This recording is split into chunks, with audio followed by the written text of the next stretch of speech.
তো ফাইনালি বন্ধুরা, আগের ভিডিওতে তোমরা দেখেছো আমার গাড়ি প্রায় লোডিং কমপ্লিট হয়ে গেছিলো। তো লোডিং কমপ্লিট করে আমি মেন রোডে এসে বেলদা অতিক্রম করে বাঁকড়াবাদে এসে একটি চায়ের দোকানের সামনে দাঁড়িয়ে গেলাম। তো বন্ধুরা, বাঁকড়াবাদে এই চায়ের দোকান থেকে আমি এক কাপ গরম গরম চা এবং একটি ডিম টোস্ট খেয়ে তারপরে আমার কিংকে ভালো করে দেখে নিলাম দড়ি তিরপল সব ঠিক আছে কিনা। তো দেখলাম সব ঠিকই আছে। তো দেখার পর তারপরে বন্ধুরা চলো আমরা রওনা দিয়ে দিই আমার গন্তব্য নগরুখড়ার উদ্দেশ্যে। তো বন্ধুরা, দীর্ঘ কিছুটা রাস্তা অতিক্রম করে খড়গপুর চৌরঙ্গি অতিক্রম করে আমি এসে পৌঁছে গেলাম ডেবরা টোলের কাছাকাছি। তো বন্ধুরা, ডেবরা টোলের কাছাকাছি এসে পৌঁছে আমি দেখতে পেলাম সেখানে লম্বা জাম লেগে আছে। তো বন্ধুরা, টোলে এরকম টাইমে সাধারণত জাম লাগারই কথা, কারণ সব গাড়ি আমাদের এসে বিশেষত বড় গাড়িগুলো সবই রাতে চলে। তো বন্ধুরা, ডেবরা টোলে কোনোরকমভাবে কিছুটা আগিয়ে আমরা ধীরগতিতে টোলটি অতিক্রম করলাম। টোল অতিক্রম করে আমরা পৌঁছে গেলাম ডেবরা টাউনে। তো বন্ধুরা, তলায় চলে গেল ডেবরা টাউন, আর আমরা ডেবরা ফ্লাইওভার ধরে এগিয়ে চলতে লাগলাম কলকাতার উদ্দেশ্যে। তো বন্ধুরা, কিছুটা এসেই আমরা পৌঁছে গেলাম পাঁচকুড়ার কাছাকাছি। তো সেখানে বর্তমানের একটি অফিস দেখতে পেলাম। তো বন্ধুরা, এইসব দেখতে দেখতে আমি এগিয়ে চলতে লাগলাম। তো বন্ধুরা দেখো, এই যে বাঁ পাশে যে হোটেলটি দেখতে পাচ্ছ, সব গাড়ি দাঁড়িয়ে আছে, এখানে আমাদের এলাকার সব গাড়ি দাঁড়ায়। বন্ধুরা, এই হোটেলটির নাম হচ্ছে পূজা হোটেল। খুব খাবার দাবারও খুব ভালো।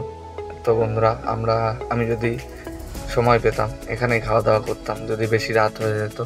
তো বন্ধুরা, তারপরে দীর্ঘ কিছুটা রাস্তায় গিয়ে আমি চলে আসলাম কোলাঘাট। তো বন্ধুরা, পূজা হোটেলটি ঠিক কোলাঘাটের 4 কিলোমিটার আগে। তো বন্ধুরা, তারপরে কোলাঘাটের ঝকমকে পরিবেশ, আশেপাশে মেলার মতো আবহাওয়া। তো বন্ধুরা দেখো কত আলো। তো বন্ধুরা, এইসব কোলাঘাটের সুন্দর দৃশ্য দেখতে দেখতে আমরা এগিয়ে চলতে লাগলাম। তো বন্ধুরা দেখো, কোলাঘাট শহরটা দেখতে অনেকটা সুন্দর লাগে, আমার কাছে তো সবসময়ই ভালো লাগে। তো বন্ধুরা, কোলাঘাট অতিক্রম করে আমি আবারও পাড়ি দিতে শুরু করলাম। তো কিছু দীর্ঘ রাস্তা পাড়ি দিয়ে বাগনান অতিক্রম করে আমি এসে পৌঁছলাম আমতা মোড়। তো বন্ধুরা, আমতা মোড় অতিক্রম করে আবারও পাড়ি দিতে শুরু করলাম কলকাতার উদ্দেশ্যে।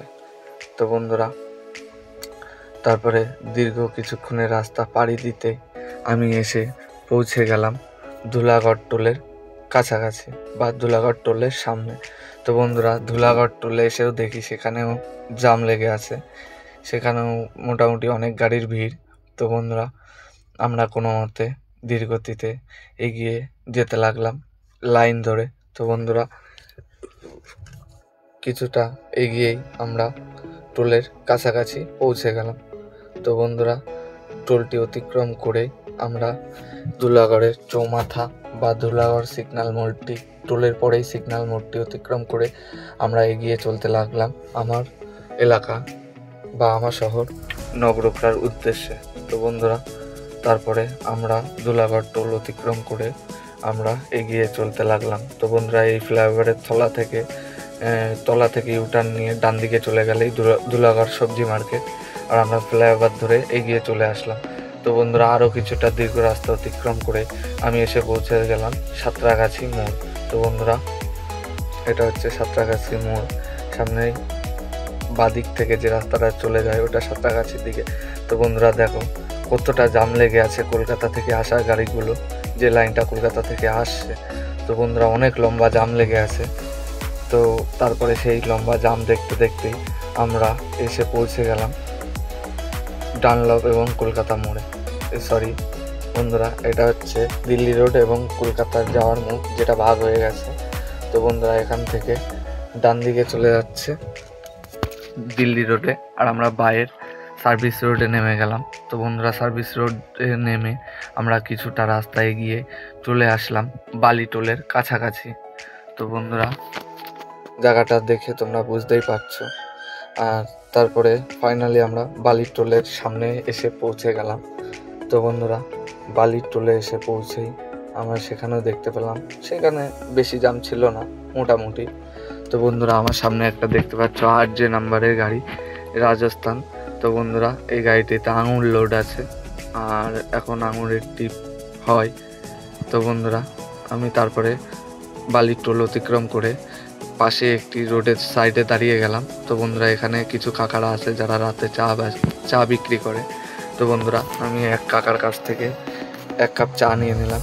তো বন্ধুরা চা খাওয়া কমপ্লিট করে আমি আবারও রওনা দিয়ে দিলাম। তো বন্ধুরা রওনা দিতে দেখতে পেলাম বালি ব্রিজের ওপরে প্রচুর লম্বা জাম লেগে আছে।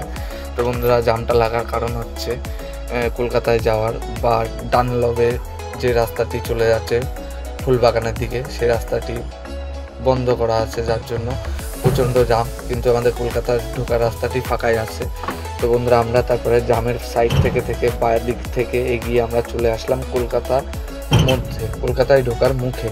তো বন্ধুরা এখান থেকে আমরা কলকাতায় ঢুকবো না, সোজা চলে যাচ্ছে কলকাতা। আমরা বাইপাস রোড ধরে আমরা এগিয়ে চলে আসলাম কল্যাণী এক্সপ্রেস রোডের দিকে, যে রোডটা তোমাদের বন্ধুরা আমি আগেও বলেছি আমি সবসময় যাতায়াতে এই রোডটা ব্যবহার করি। দেখো বন্ধুরা এটা কল্যাণী এক্সপ্রেস রোড, কতটা ফাঁকা। তো বন্ধুরা এই রোডটিতে চলতেও ভালো লাগে। তো বন্ধুরা কল্যাণী এক্সপ্রেস রোড ধরে দীর্ঘ রাস্তা অতিক্রম করে আমি এসে পৌঁছে গেলাম শ্যামনগর টোলের সামনে। তো বন্ধুরা শ্যামনগর সেই বন্ধ টোলটি, সেই টোলের সামনে এসে আমি সেখান থেকে খেয়ে নিলাম 1 কাপ গরম গরম চা খেয়ে নিয়ে আরও কিছুটা দীর্ঘ রাস্তা অতিক্রম করে আমি এসে পৌঁছে গেলাম কাপার মোড়।